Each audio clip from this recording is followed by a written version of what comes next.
Kasih hadiah untuk ulang tahun mama.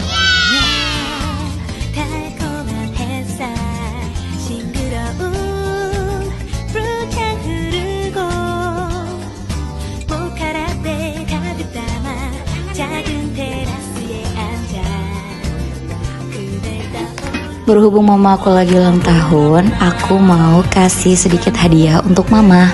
Kemarin mama sempet cerita pengen beli wajan, jadi aku kadoin aja wajan. Nah ini udah aku bungkus, sekarang aku mau kasih ke mama kadonya. Kado buat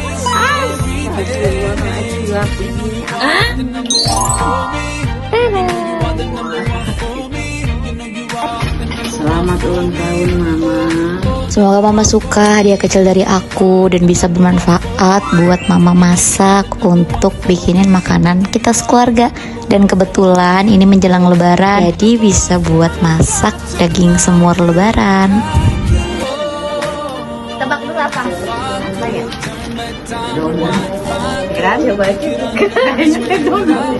Ini ketemu yang ada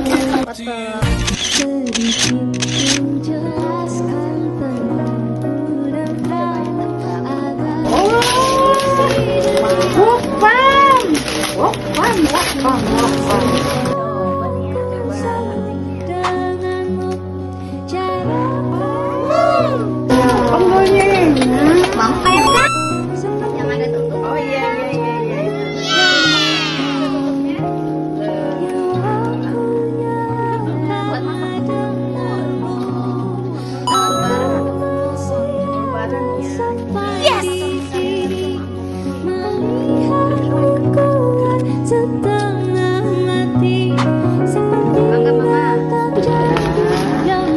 Pemberian anak semangat